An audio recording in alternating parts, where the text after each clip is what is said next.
Lecture चल रहा है moral social and ethical issues. उसमें कल मैंने आपको लास्ट लेक्चर में मॉरल सोशल और ethical issue associate with internet के हवाले से आपको इन्फॉर्मेशन दी थी। ये टॉपिक हमारा कंटिन्यू था जिसमें आपको मैंने डेफिनेशन बताई, फिर उसके बाद इनमें वो बातें बताई जो कि इंटरनेट से कनेक्ट होती हैं और उसमें क्या क्या किस्म के इश्यूज क्रिएट हो सकते हैं जिसको हम समझ सकते हैं कि ये इश्यूज हैं। उसके बाद कुछ सेपरेट वाइज हमने देखा था मॉरल इश्यूज को हमने जिसके पॉइंट प्लेजरिज्म आता था, आपस के सैनिक स्पैम, सारी कंपनीज ऐसी मॉनिटरिंग स्टाफ करती हैं जो इंटरनेट की बेस पर होती हैं, ये ईमेल के जरिए अपनी मॉनिटरिंग करते हैं अपने स्टाफ की। और इसके साथ साथ आप किसी की वायरलेस इंटरनेट कनेक्शन को अगर यूज कर रहे हैं तो विदाउट परमिशन, तो ये भी एक इशू है। एथिकल इश्यूज है जो नहीं सॉरी मॉरल इश्यूज है जो मॉरल इश्यूज में इसके क्राइटेरिया फॉल करता है। इसके साथ अगर आप आपके पास अगर ऑप्शंस है एडिटिंग की, फोटो एडिटिंग सॉफ्टवेयर की, और अगर आप उसके मालूमात जानते हैं तो उसको अगर पॉजिटिव बेस में यूज किया जाए तो it is a well and good. But if you are अगर आप इसको पॉजिटिव सेंस में ना यूज करें तो ये एक इशू क्रिएट होता है। वो इशू कौन सा है? Moral issues. इसकी डिटेल आपने वन बाय वन खुद एक्सप्लेन करनी है। कैसे इसको मैंने सिर्फ पॉइंट से डिस्कस किया, आप सिर्फ पॉइंट ना लिख दीजिएगा, इसको वन बाय वन इसको डिटेल फॉर्म में दो दो तीन तीन लाइंस करके आप plagiarism, sending spams and other points को कंप्लीट कीजिएगा। उसके बाद है एथिकल इश्यूज। एथिकल इश्यूज जो है आपके इथिकल जो है, इसमें ये मैंने कहा था कि बहुत से इलिसिट मटेरियल्स हैं जो कि ऐसे मटेरियल्स जो कि हमारे इंटरनेट पर मौजूद है और हमें नेगेटिव सेंस की तरफ लेकर जाते हैं, या हम ऐसी बातें सीखते हैं जिससे हम दूसरों को नुकसान पहुंचाते हैं। तो इससे ये होता है कि इसकी जो इलीगल और अनएथिकल मटेरियल्स है जो नेट पर हैं वो क्या इशू क्रिएट करते हैं? वो प्राइवेसी इश्यूज क्रिएट करते हैं। उसके बाद गैम्बलिंग का मैंने आपको कंसेप्ट दिया था। गैम्बलिंग जो आपके एडिक्शंस होती हैं जो जिसमें आप जिसको आप इसको समझ लीजिए जुआ, कि आप किसी किस्म के अगर इंटरेस्ट पैदा करते हैं उसमें आपका अपनी ही एवरीथिंग लूज हो जाता है कि आप सब कुछ खो देते हैं, उसको गैम्बलिंग कहते हैं। उसका इस किस्म की एडिक्शन हो उसको एथिकल इश्यूज में इन्वॉल्व होता है। उसके बाद मैंने आपको लास्ट टाइम बताया था कि कंप्यूटर गेम्स का अगर कोई एडिक्शन होता है तो हद से ज्यादा किसी की चीज में एडिक्ट आ जाना तो वो भी नुकसानदेह है। ठीक है। और रिच और पुअर का यानी कंपनी के मामले में, एम्प्लॉयज के मामले में या अदर मामले में अगर रिच और पुअर का आप गैप्स रखते हैं तो वो भी डिफरेंस क्रिएट करता है। इसी तरह आपके एथिकल जो इश्यूज होते हैं जिसमें आप इन्वॉल्व करते हैं कि आपको इसको कैसे डील करना है, कि जो कॉल सेंटर जो अब्रॉड में मूव हो गए हुए हैं और आप उनको डील करते हो और आप उसके इंटरनेट और इंटरनेट फोन लिंक्स के जरिए आपकी सारी कनेक्टिविटी हो रही हो, अगर वही चीप हो तो आपकी सर्विस जो है ये भी आपका मेन इश्यूज आ जाता है, एथिकल इश्यूज। और इसके साथ साथ जो आजकल ई कॉमर्स का रुझान बढ़ गया है जिसमें सारा आजकल online shopping, online banking, online आपके जो बिजनेस हो रहे हैं, उससे कुछ एक तरफ तो ये भी है कि आपके जो शॉप्स हैं जो कि लोकल वन जिनको कंप्यूटर की इतनी नो हाउ नहीं है या नहीं इतनी एज हो गई है जिसमें उसने इतना काम कर लिया, तो उनके लिए प्रॉब्लम क्रिएट होती है। नेक्स्ट मैंने आपको एडवांटेजेस बता रहा था, आई थिंक एडवांटेजेस मैंने कंप्लीट किए थे, तो वहीं से हम आज का स्टार्ट करते हैं कि मैंने एडवांटेजेस तो बता दिए कि चाहे कंपनी ब्लॉग्स की तरह में अगर लोकल इश्यूज की डिस्कस करते हैं हम, तो उसको आप कैसे ट्रीट करते हैं। और इसके अलावा अगर आपके पास जो जितने भी आपके डिस्कस करते हैं local issues house hold members के साथ, कम्युनिटी के, तो उसमें आइसोलेट होता है पीपल के, उनके साथ ये आपने डायरेक्टली इंटरनेट के थ्रू कनेक्ट करना और उनसे बातचीत करना, ये एडवांटेजेस में आता है कि आपके हर चीज़ आजकल घर बैठे ही दूसरों के साथ चैट और ब्लॉग के साथ, अपनी कम्युनिटी के साथ, अपनी फैमिली के साथ, अपनी रिलेटिव्स के साथ, जिसके अपने रिलेटिव के साथ अपने इश्यूज हैं वहीं पे बैठे बैठे रिजॉल्व करने की कोशिश करते हैं। तो एम्प्लॉयमेंट अपॉर्चुनिटी भी क्रिएट करता है। उसके साथ साथ लोकल सिटीजन जो एडवाइस है वेबसाइट्स, वो आपको बहुत हेल्प आउट करती है। जैसे कि अगर मैं कहूँ कि आपको कहीं पर जाकर अगर अपना जो प्रॉब्लम को है डिस्कस करनी हो या जाके गवर्नमेंट अथॉरिटी में कंप्लेन करनी हो, तो कंप्लेन में आपको क्यू में लगना पड़ता है, उससे बचने के लिए और रजिस्टर्ड कंप्लेंट करने के लिए जो वेट करना पड़ता है उससे इंसान उससे हमें ये एडवांटेज ये है कि इससे हम बच सकते हैं। ये एक एडवांटेजेस है कि हम घर बैठे ही इंटरनेट का यूज करके ऑनलाइन कंप्लेन दर्ज करवा सकते हैं। इसी तरह इसके कुछ डिसएडवांटेजेस हैं, जैसे कि आजकल अगर लैक ऑफ सोशल इंटरेक्शन की बात की जाए, कि सोशल के इंटरेक्शन जो है उसकी अगर कमी हो, जैसे कि मैंने लास्ट टाइम भी बताया, सोशल नेटवर्किंग का बहुत ज़्यादा इस्तेमाल भी हमारे लिए नुकसानदेह है, और कंप्यूटर गेम्स का भी excess uses of computer games उसका भी बहुत नुकसानदेह है। तो जो जो चीज़ें मैंने कल भी आपको लास्ट लेक्चर में भी बताया था कि ऐसी चीज़ें जो आपको एडिक्ट बना दें और उससे आपकी फैमिली, रिलेटिव्स और अदर कम्युनिटीज में आपके लिए नुकसान पैदा कर दे, और आपके उसमें टाइम टाइम के हिसाब से या मैनेजमेंट के हिसाब से आपको परेशानी उठानी पड़े, तो वो आपके इस मामलात में आपके लिए नुकसानदेह है, वो आपका सबसे बड़ा डिसएडवांटेजेस है। ठीक हो गया। अगर नेक्स्ट जो आपके पास है कि जिससे आप ये कह दें कि आपके जो ई कॉमर्स का कंसेप्ट था, लोकल शॉप जो है वो शटिंग डाउन हो गई है, किस वजह से कि जैसे आपके अगर ज़्यादातर गुड्स जो है गुड्स जो है आप बाई करते हैं, ये सेल करते हैं, इंटरनेट के ज़रिए सेल कर रहे हैं आजकल। तो इससे एक नुकसान ये हुआ कि लोकल शॉप जो है वो ऑलमोस्ट उसकी क्लोज हो गई हैं, शटिंग डाउन हुई, उनका रुझान कम हो गया है। इसकी इस पर एक क्वेश्चन भी राइज हो सकता था, वो क्वेश्चन ये राइज हो सकता था कि देखें कि अगर कह सकते थे कि उनको भी इंटरनेट की फैसिलिटी दे दी जाए तो वो भी अगर सीख लें तो काम ठीक है, सीख लें काम, जो जो सीख गया वो आपके जो गुड्स और ऑर्डर्स हैं वो इंटरनेट के जरिए इस्तेमाल करने की कोशिश कर गया। लेकिन जो लोकल शॉप जो 25 जो आपके 25 ईयर 30 ईयर से जॉब कर रहे हैं, जो अपनी शॉप चला रहे हैं, उनको तो जो आपके बुजुर्ग ही हैं उनको तो इस तरफ लाने के लिए आपको बहुत ही तगदौर करनी पड़ेगी। तो उस केस में टाइम टाइम भी बहुत ज़्यादा स्पेंड हो सकता है।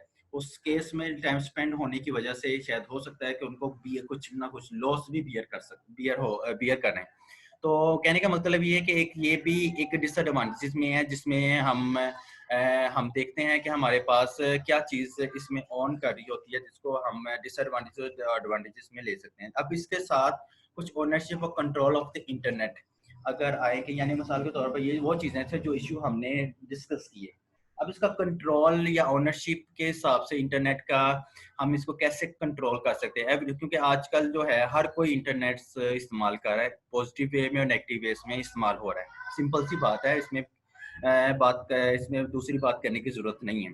Everyone using internet nowadays, positive sense and negative sense also. Government have the struggle to control what can be seen on it. Government को ये अगर गवर्नमेंट ने लॉज, बॉडीज एंड रूल्स और रेगुलेशन अप्लाई किए हैं अपनी कम्युनिटी में, अपने सोशल एक्टिविटीज में, तो उसको इस काम पे भी कुछ ना कुछ मेहनत करनी पड़ेगी, स्ट्रगल करनी पड़ेगी कि वो अपने मुआशरे को किस तरह और बेटर बना सकते हैं कि इंटरनेट का यूज़ ज़्यादा से ज़्यादा पॉजिटिव वेज में इस्तेमाल किया जाए। और हमें भी मालूम है कि बहुत सी ऐसी रिस्ट्रिक्शंस लग चुकी हैं गवर्नमेंट की तरफ से जिसको हम डायरेक्टली एक्सेस नहीं कर सकते, लेकिन तरीक़ेकार तो हैं, लेकिन ये है कि गवर्नमेंट ने कुछ स्टेप रेस किया जिससे जो सिंपल है, जिनको नहीं मालूमात वो नहीं कर सकते कि डायरेक्ट एक्सेस। तो ये एक प्लस पॉइंट है, लेकिन गवर्नमेंट को और ज़्यादा बहुत सी एक्टिविटीज़ ऐसी हैं जिस पर पूरी तवज्जो देने की ज़रूरत है। अच्छा, इसके अलावा कि अगर lack of policing of the internet, जो कि अगर किसी को किसी किस्म की जो इंटरनेट की पॉलिसी है उसकी कमी है, उसको नहीं जानता, तो इसका मतलब ये है कि उसके पास जो वो इंफॉर्मेशन है, जो इंफॉर्मेशन को वो चेक आउट मेक श्योर नहीं करता कि इट इज़ अ करेक्ट और इनकरेक्ट। तो गवर्नमेंट अथॉरिटीज़ और जो इंटरनेट की पॉलिसीज़ की कमियाँ हैं, वो इस मामलात में कि उसका मतलब ये है कि जो information not check to make sure that is accurate और नॉट। तो ये कुछ सिंपल से 3 पॉइंट्स है ओनरशिप और कंट्रोल के इंटरनेट के हवाले से। बहुत से और भी हो सकते हैं, लेकिन मैंने सिर्फ आपको एक इमेज क्रिएट करवा दिया कि ओनरशिप और कंट्रोल ऑफ इंटरनेट में और कैसे वेस हो सकते हैं, जिसमें हम अपनी जो इंटरनेट का यूज़ है एथिकल, सोशल और मॉरल के हिसाब से उसको बेस्ट वे में इस्तेमाल कर सके। ये आज का जो मैं कल लास्ट लेक्चर में आपको डिस्कस कर रहा था, moral, social and ethically issues associate with internet, ये टॉपिक आज आपका कंप्लीट हो चुका है। अब इसके साथ साथ नेक्स्ट टॉपिक आज अपना साथ कंटिन्यू करते हैं। इसके साथ ही नेक्स्ट अपना जो हमारा टॉपिक है वो ये है कि introductions to social networking and ethics. Social networking की इसका इंट्रोडक्शन, सोशल नेटवर्किंग और इसको एथिक्स के साथ कैसे रिलेट किया गया है, एथिकली इसको स्टडी आउट करना, ये टॉपिक है। और ये हमारा आई थिंक कंटेंट है 9, कंटेंट नंबर 9 है, कि जिसमें हम इसकी अगर डेफिनेशन को एक तरफ आए कि सोशल नेटवर्किंग और एथिक्स के हिसाब से क्या है। सोशल नेटवर्किंग में बहुत सी ऐसी साइट्स हैं जिसका आज 90% अबव यूज़ हो रहा है, कि जब आप कंप्यूटर नेटवर्क को पीपल्स और ऑर्गेनाइजेशन के साथ कनेक्ट कर देते हैं तो वो एक सोशल नेटवर्क बन जाता है। सिंपल सी बात है। तो it is a social network just as a computer network is a set of machines connected by a sets of cables. तो केबल्स के कनेक्टिंग की वजह से मशीन आपस में कनेक्टिविटी हो जाती है। जैसे आप वाईफाई यूज़ कर रहे हैं, डाटा यूज़ कर रहे हैं, तो ये आपके जो कनेक्टिविटी है, ये कंप्यूटर नेटवर्क जो है ये इन्वॉल्व हो गया। और इसके ज़रिए आप वो चीज़ें एक्सेस करते हैं जो कि सोशल मीडिया पर अवेलेबल है। ठीक हो गया? इसमें social network sets of the people, organisation और अदर सोशल एंटिटीज़। पीपल्स में कौन-कौन से आते हैं? ऑर्गेनाइजेशंस आती हैं, अदर सोशल एंटिटीज़ आती हैं, या पीपल्स आपके मेनली जो यूज़ किए जाते हैं वो सारे आते हैं। ठीक है? Connected by the set of social relationship by through an internet such as the friendship, co-working, information exchange. ये वो चीज़ें हैं जो आजकल बहुत ज़्यादा ट्रेंड आम है। सोशल नेटवर्क के ज़रिए फ्रेंडशिप्स और अपना बिजनेस कंटिन्यू हो रहा है, और इसके अलावा इंफॉर्मेशन की एक्सचेंज हो रही है, प्राइवेसीज ओपन हो रही हैं। ये वो चीज़ें हैं सोशल नेटवर्किंग के ज़रिए जिसका हम यूज़, हाँ, एंटरटेनमेंट के लिए भी यूज़ किया जाता है, और भी अगर इसका एथिकली इस्तेमाल किया जाए तो एथिकली उसी भी आता है जो पॉजिटिव सेंस में बात रहती हो। और एथिकली आप क्या से इसको अपने बड़ों से देखकर आगे नेक्स्ट कंटिन्यू करते हैं, ये वो चीज़ें हैं। ये थी सोशल नेटवर्क एथिक्स का इंट्रोडक्शन, जिसमें आपको डेफिनेशन बताई। अब इसका नेक्स्ट जो स्लाइड है वो आपके पास आपको सीन हो रहा होगा, the good and bad and अगली। इन तीनों चीज़ों के हवाले से, गुड के हवाले से क्या है कि अगर सोशल नेटवर्किंग का अगर सबसे बेस्ट से बेस्ट पॉजिटिव वे इस्तेमाल करें तो इट्स अ गुड। आप अपनी स्टडी पॉइंट ऑफ व्यू से, या आप उसको एक इंफॉर्मेशन पॉइंट ऑफ व्यू से, या आप एक इनोवेटिव पॉइंट ऑफ व्यू से इन्वेंशन के तौर पर अगर इसका सोशल नेटवर्किंग का इस्तेमाल करते हैं एथिकली, तो you are going to be a good in the position. So अगर इसको आप गुड पोजीशन में नहीं इस्तेमाल करते तो ये मे बी पॉसिबल कि आपको इससे कुछ ना कुछ बियर भी करना पड़े, और ये चीज़ सोशल नेटवर्किंग एथिक्स के हिसाब से इलीगल हो जाता है। तो फॉर एग्जांपल अगर कोई पर्सन्स, अगर किसी को इमरजेंसी मनी की ज़रूरत पड़ जाए और ये सोशल नेटवर्किंग पर है, ये आम आप ना समझे कि ये लोकल पर वो पर्सन एक दूसरे को कह रहा है कि अगर किसी इंसान को इमरजेंसी मनी की ज़रूरत पड़ जाए तो वो क्या उसकी आइडेंटिटी सारी शो करेगा सोशल नेटवर्किंग पर। जाहिर सी बात है वो इम्पर्सनेटिंग फेसबुक या कोई और अदर मीडिया इस्तेमाल कर रहा हो, फ्रेंड्स के जो उसका फ्रेंड उधर हो, तो उसमें अपनी जो इंफॉर्मेशन शेयर करता है, तो ना तो इतना उसकी नाहो होने के ना बावजूद भी उनके साथ अगर शेयर करता है, अगर इस मामले में उसको अगर हेल्प आउट हो जाती है, it's a good. Otherwise maybe it's going to be a bad. So British, अगर इसका नेक्स्ट स्टेप उठाया जाए कि अगर एक ब्रिटिश शेफ है, ये कुछ केस पॉइंट ऑफ व्यू से एग्जांपल बता रहा हूँ जो कि मेंशन भी हैं आपकी बुक में, और जो बुक मैंने आपको बताई उसमें भी मेंशन है कि जो ब्रिटिश शेफ हैं उसने उसको किसी किस्म की आइडेंटिटी चाहिए, किसी ने इसको एक्सपोज ऑफ करना था। तो एक्सपोज ऑफ की जरूरत में आप सबसे जो वीक आइडेंटिटी होती है वो आइडेंटिटी आपके रिलेटिव्स होते हैं, और अगर उसकी इंफॉर्मेशन सोशल मीडिया पर चले जाए तो इट्स अ बैड। तो आई होप कि आपको लास्ट पॉइंट से समझ लगी होगी कि किसी का इस्तेमाल कर कर अगर आप अपनी एक्टिविटी को कंटिन्यू रखते हैं सोशल मीडिया का यूज़ करके, तो वो किस हद तक जा सकता है और उससे अगले बंदे को कितना बियर करना पड़ सकता है। ये वो पॉइंट मैंने बताए कि जिसमें आप देख लें कि अगर आप इसका इस्तेमाल करते हैं या इसको किसी सेंस में लेते हैं तो इसका आपको नुकसान क्या हो सकता है। आपको तो शायद फायदा हो जाए, जो इंसान कर रहा हो, किसी का एक्सपोज कर रहा हो, पिक्चर्स एक्सपोज कर रहा हो, या उसकी फोटो एडिटिंग कर रहा हो, या उसको किसी और सेंस में धमका रहा हो, तो उस सेंस में क्या होता है, उस सेंस में यही होता है कि आपका शायद फायदा हो जाए। लेकिन अगर एथिकली देखा जाए तो एथिकली हो सकता है कि अगले का बहुत बड़ा नुकसान हो जाए। और उस केस में आजकल जो हमारी कम्युनिटी है वो इस्लाम पर है, ठीक है। तो अगर इस हिसाब से देखा जाए तो अगर हम किसी को नुकसान पहुंचाते हैं तो हम इधर दुनिया में भी नुकसान पाते हैं और आखिरत में भी नुकसान पाते हैं। ये तो हकीकत बात है कि अगर किसी का नुकसान करते हैं तो वो आपको उसका रिजल्ट आपको अभी नहीं, कल नहीं, कुछ देर बाद मिलेगा जरूर।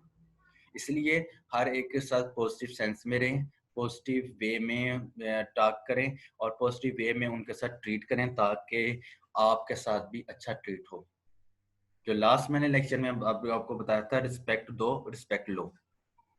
तो आगे नेक्स्ट पॉइंट है जो introduction of social networking and ethics का, कि हम अपने आप को कैसे प्रोटेक्ट कर सकते हैं। सोशल नेटवर्किंग का इस्तेमाल करके हम अपने आप को कैसे प्रोटेक्ट कर सकते हैं। सबसे पहला point, how to protect yourself. Keep private information, जो मैंने आपको लास्ट टाइम बताया था, कॉन्फिडेंशियल इंफॉर्मेशन जो है अपनी हाइड रखनी, उसको प्राइवेट रखा जाए, शेयर ना किया जाए। तो एक ये वेज है कि अपने आप को प्रोटेक्ट करने की। और कहीं पर भी अपना पोस्टल एड्रेस नहीं लिखिए, contact, financial information, your schedules and full birth date, ये वो चीज़ें हैं जिसकी वजह से आपकी आइडेंटिटी की पहचान करना इजी हो जाता है। ये वो चीज़ें हैं जो कि आपके रिलेशनशिप और आपकी खुद की जो पर्सनल लाइफ है उसमें इन्वॉल्व होती हैं, जिसमें आपके पास आपका पोस्ट एड्रेस आ जाता है, जिसमें आपके पास आपका कॉन्टैक्ट आ जाता है, जो कि very sensitive part of your identity.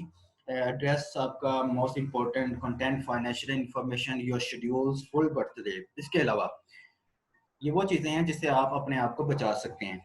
उसके अलावा जो नेक्स्ट पॉइंट है वो ये है कि be careful not to display information use to answer security question. बात करते ऐसी वेबसाइट्स हैं जिसको आप कंटिन्यू करने के लिए आपको जब कहते हैं पासवर्ड आप लिखते हैं, तो या आप उसकी साइट की इस्तेमाल करने से पहले आपको कहते हैं कि आप कुछ क्वेश्चन के आंसर दे दें। क्वेश्चन के आंसर ठीक है, क्वेश्चन के आंसर अगर आप गलत भी दे देते हैं तो गलत वो जो भी आप देंगे वो याद होना चाहिए, ठीक है। वो आपको आप एज इट इज कहीं पर लिख के रख लें ताकि जब भी आपने कोई गलत info दी है तो उसके मुताबिक आप वहाँ लगा के अपनी आइडेंटिटी या अपने उसके लॉगिन एक्सेस को इजीली अवेल कर सकें। लेकिन अगर ये इंफॉर्मेशन आप बिल्कुल एग्जैक्ट देते हैं तो हो सकता है उसका गलत इस्तेमाल भी हो सके। जैसे कि आजकल वो आपको फेवरेट पेट का पूछता है, तो मैं नहीं समझता फेवरेट पेट का एक एग्जांपल के तौर पर आपके जो आइडेंटिटी शो होगी, लेकिन mother's middle name and other ऐसी इंफॉर्मेशन पूछ ली जाती है जो कि सेंसिटिव होती है। Be careful about installing extra on your site, यानी कि जितनी रिक्वायरमेंट आपकी उस वेबसाइट पर मौजूद हो, जो आप वर्क करना चाह रहे हैं, उस साइट पर काम करना चाह रहे हैं, इससे ज़्यादा वहाँ पर एक्स्ट्रा इंस्टॉल या एक्स्ट्रा इंसर्ट करने की ज़रूरत नहीं है कि अपने आपने जो इंफॉर्मेशन है, अपनी खुद की इंफॉर्मेशन इतनी एक्सेस वहाँ पर दे दें कि बंदा आपको वहीं से देखकर आपका एड्रेस भी नोट डाउन कर ले, आपका कॉन्टैक्ट भी नोट डाउन कर ले, उसके बाद आपकी जो फाइनेंशियल इंफॉर्मेशन भी उसके पास आ जाए, आपका शेड्यूल भी आ जाए। तो आप सोचें अगर ये पॉइंट उसके हाथ लग जाए तो वो अगर रॉन्ग पर्सन हो तो इसका वो कैसे इस्तेमाल कर सकता है, कहाँ किस हद तक जा सकता है। तो एक तो ये हो गया कि आपको इसको यूज कैसे करना है, ठीक हो गया। नेक्स्ट जो आपके पास पॉइंट है वो है कि मैंने आपको बताया कि ठीक हो गया, हाउ टू प्रोटेक्ट योरसेल्फ हो गया। How to protect yourself continued है कि जिसमें आपको क्या be aware of unknown friend, stranger से बच के रहना बहुत ज़रूरी है। कि जो स्ट्रेंजर्स होते हैं जब तक उसकी आपके पास इंफॉर्मेशन पूरी नहीं आती, या जाहिर सी बात है जब आप उसको आपके लिए स्ट्रेंजर हो, अननोन से नॉन फ्रेंड बनाना हो, तो आप उसकी इंफॉर्मेशन जो है एग्जैक्ट नोट डाउन करते हैं, ठीक है। हो सकता है कि वो आपको अपनी गलत इंफॉर्मेशन भी दे। बहुत सी ऐसे वर्क हो रहे हैं जिसमें आइडेंटिटी पहले से वो लिख के रख लेते हैं, और अगर सोशल मीडिया को बार बार इस्तेमाल करना हो और गलत सेंस में इस्तेमाल करना हो तो वो इस मामलात में आता ही आता है कि उसमें इसने सुनो इसको कैसे कंटिन्यू करना है। तो उसने अगर इसका इस्तेमाल करना ही है, उसने इस्तेमाल फिर इसका नेगेटिव सेंस में ही करना है। और उसको कैसे करेगा कि अपनी इंफॉर्मेशन जो आप पूछ रहे हैं, आप बेशक सच बता रहे हैं, सब कुछ ठीक बता रहे हैं, वो आपको गलत बता रहा है, तो इससे भी आपका ये होगा कि आपके लिए प्रॉब्लम क्रिएट होगी। सेकंड जो है आपके पास, जो सेकंड है कि आप अपने जो आपका सिस्टम है उसमें एंटीवायरस सॉफ्टवेयर को यूज और मेंटेन करते रहे। क्योंकि आपको पता है कि सिस्टम जब आप यूज करते हैं, इंटरनेट जब यूज करते हैं, तो बिन बनाए मेहमान जो वायरस होता है ना, वो आता ही आता है। जो आप जब डाउनलोडिंग करते हैं या आप कोई चीज शेयर करते हैं किसी से, तो उसके साथ एक जो कहते हैं ना मेहमान आता है, वो है वायरस। और वायरस साथ में कुछ ना कुछ चीज लेकर आते हैं, इसलिए आप एंटीवायरस सॉफ्टवेयर को मेंटेन और यूज करें। ये भी आपको अपनी जो सोशल नेटवर्किंग में अपने प्रोटेक्शन प्रोवाइड कर सकते हैं और मेंटेन कर सकते हैं। और हाँ, नेक्स्ट पॉइंट में ये है कि जब भी आप कोई साइट पर लॉगिन होते हैं और वहां पर अपना यूजर नेम और पासवर्ड एंटर करते हैं, और उसमें ये है कि पासवर्ड जो आपने रखना है वो आपका स्ट्रॉन्ग होना चाहिए। वीक पासवर्ड की एक्सेस अगर दे जाए तो आपकी सारी, जाहिर सी बात है, ऐसी वेबसाइट्स भी होती हैं जहां पर अपनी इंफॉर्मेशन पूरी देते हैं। जब इंफॉर्मेशन पूरी रखते हैं तो ये भी आप उस पर सिक्योरिटी होती है कि वो आपकी इंफॉर्मेशन को हाइड रखेगा, आपकी इंफॉर्मेशन को प्रोटेक्टिव रखेगा। लेकिन अगर आपकी इंफॉर्मेशन को प्रोटेक्टिव ना रखे तो वो तो उस वेबसाइट के ऊपर सू किया जा सकता है। लेकिन अगर आपने वहां पर अपना पासवर्ड जो है स्ट्रॉन्ग नहीं रखा, तो उससे ये हो सकता है कि everyone can access your password. So उस केस में भी ये इशू क्रिएट हो सकता है। नेक्स्ट जो है, don't use the same password for a social networking site for your Gmail. Password log ऐसा पासवर्ड रखती है जो कि अगर 5-6 साइट्स रखते हैं, जैसे कि फेसबुक है, इंस्टाग्राम है, अदर सोशल एक्टिविटीज के कुछ पेजेस है, उसमें अगर सेम पास कहते हैं भूल जाते हैं, तो बोलने की वजह से वो क्या करते हैं, अपने पासवर्ड्स को सेम रख लेते हैं सब जगह पर। तो सेम एक्सेस, अगर जो आपके पास एक पर्सन है, मिसाल के तौर पर एक पर्सन है, वो पर्सन आपके साथ हर जगह कनेक्टिविटी है उसकी, अगर आप उसके साथ पासवर्ड शेयर करते हैं, तो वो जाहिर सी बात है, अगर उसका नेगेटिव माइंड हुआ तो वो सब आपकी जो इतनी भी इंफॉर्मेशन है उस पर वो पासवर्ड लगा के कोशिश करेगा। अगर सेम हुआ तो फिर आप समझ सकते हैं कि ये आपकी इंफॉर्मेशन कहाँ तक जा सकती है। ये इसका नेगेटिव सेंस हो गया। उसके बाद आप अपनी साइट्स जो एवेल्युएट करें, साइट्स प्राइवेसी सेटिंग के हवाले से, जैसे कि मैंने आपको पहले भी बताया कि जब किसी वेबसाइट पर आप अपनी आइडेंटिटी देते हैं या अपनी इंफॉर्मेशन देते हैं, तो वहां पर उनकी जो रूल्स और रेगुलेशन था उसको फर्स्टली अंडरस्टैंड करें कि वहां पर आपको किस किस्म की प्राइवेसी, किस किस्म की आपको प्रोटेक्शन दी जा रही हो। जब आपको सब किस्म की प्रोटेक्शन आपको मिल रही हो, तो देन आप अपनी जो स्टडी को है या अपनी इंफॉर्मेशन को वहां शेयर कर सकते हैं। ये चीज पढ़ने के बाद ही, एवेल्युएट करने के बाद ही अपने साइट को प्राइवेट करना बहुत जरूरी होता है। और lock down your profile information to people you accept as a friend, and that way no one can read your personal information unless uh, they are not an approved friend.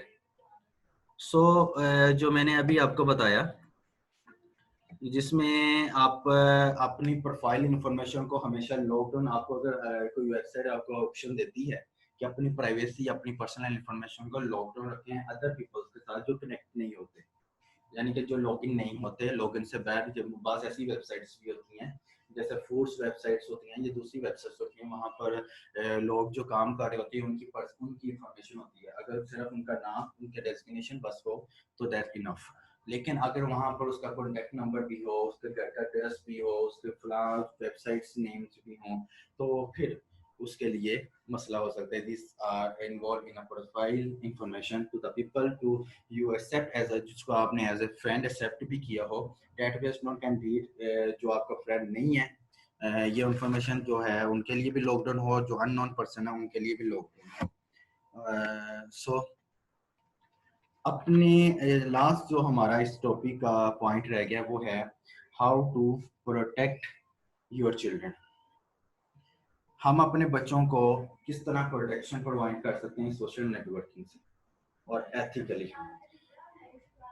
ये वो point है जो basically शायद हो सकता है कि आपको शायद हो सकता है कि आपको वहां पर मिले ना, कि अगर आपको ये बुक्स रीड आउट करेंगे वो पॉइंट्स हैं जो यहाँ पर मेंशन होंगे, जिसकी वजह से आप अपनी जो एक्टिविटीज को है आप रोजमर्रा देखते हैं, जैसे 10 PM के बाद do you know where your children are, आप अपने अपने जो आपके पेरेंट्स हैं या आपके सिस्टर्स ब्रदर्स हैं रिलेटिव्स हैं उनकी अगर आपकी प्रोटेक्शन के लिए अगर आप उनको उन पर नज़र रखें कि वो आफ्टर टेन जी, ये ज़रूरी नहीं कि उस पर हर एक चीज़ पर बारे में टोकना। मैं बात कर रहा हूँ कि सोशल नेटवर्क जैसे ही आप अगर किसी को किसी चीज़ की एक्सेस देते हैं तो उसकी नाहो भी होनी चाहिए। इट्स आप ये जानना कि आपके चिल्ड्रन आप कहाँ हैं, कि अगर बाहर एक्टिविटी करने गए हैं फ्रेंड्स के साथ तो उसकी ना हो होनी चाहिए, क्योंकि ये बहुत सेंसिटिव पार्ट है कि एंड वन पॉइंट पर ये है कि वो they are talking to online, कि किससे वो बात कर रहे हैं ऑनलाइन। ठीक है। और एज लिमिट, आजकल एज लिमिट नहीं रखी है, हर छोटे से छोटे बच्चे के बाद आज सेल फोन, जो कि तो नेगेटिव सेंस में उसका यूज़ बहुत आम हो गया, क्योंकि बच्चों को क्या पता होता है, लेकिन ये तो पेरेंट्स की या एल्डर्स की जिम्मेदारियां होती हैं कि इनको इस चीज़ की देखभाल करें कि आखिर उनके ही अपने ही रिलेटिव्स में या अपने ही सिस्टर्स ब्रदर्स या अपने ही फैमिली मेम्बर्स में किस तरह इसकी इन्वॉल्वमेंट हो रही है। ठीक है, एज लिमिट बहुत मैटर करता है, एक खास एज लिमिट हो जिसमें जब उनको नाफा हो इस चीज़ की तो उसके मुताबिक अगर उनको ये एक्सेस दी जाए तो दैट वर्ल्ड फेसबुक ट्विटर ये वो चीज़ें हैं जो कि एज मैटर करती हैं, और इसके साथ साथ जिस तरह इसकी एक्सेस बढ़ती जाती है, जिस तरह इंसान की एज बढ़ती जाती है वो मेच्योर होना शुरू हो जाता है, वो फिर अपना अच्छा और बुरे का पहचान करता है। छोटा बच्चा नहीं पहचान कर सकता, लेकिन छोटा हो या बड़ा हो फिर भी पेरेंट्स की जिम्मेदारी होती है कि वो अपने चिल्ड्रंस की देखभाल करें, कि वो एक्सेस उनकी जो इंटरनेट फैसिलिटी की एक्सेस है वो किस हद तक ले रहे हैं। ठीक हो गया। नेक्स्ट इसका पॉइंट है, सो ये था आपके जो आज का टॉपिक, जो नेक्स्ट टॉपिक मैंने आपको आज introduction of social networking and ethics complete करवा दिया है। आज आपके जो लास्ट हमारा कंटेंट था वो था, और जो वो कंप्लीट हुआ उसके बाद आज मैंने अपना एक और कंटेंट भी कंप्लीट कर लिया जो आपके सिलेबस पॉइंट ऑफ व्यू से भी इम्पोर्टेंट है, कि एक तो हमने पढ़ा सोशल मॉरल और एथिकली इश्यूज जो आते हैं वो अगर उसको इंटरनेट के साथ कनेक्ट होते हैं तो उसको कैसे टैकल आउट करती हैं। लेकिन दूसरी बात ये की कि इंट्रोडक्शन ऑफ सोशल नेटवर्किंग का इस्तेमाल और एथिकली वो कैसे हम उसको बियर कर सकते हैं और क्या क्या इसमें इस्तेमाल होता है, और किस तरह हम अपने बच्चों को प्रोटेक्ट कर सकते हैं, किस तरह हम अपने आप को प्रोटेक्ट कर सकते हैं, ये हमने इस टॉपिक में रीड आउट किया। आज का लेक्चर हम यहीं पर ख़त्म करते हैं।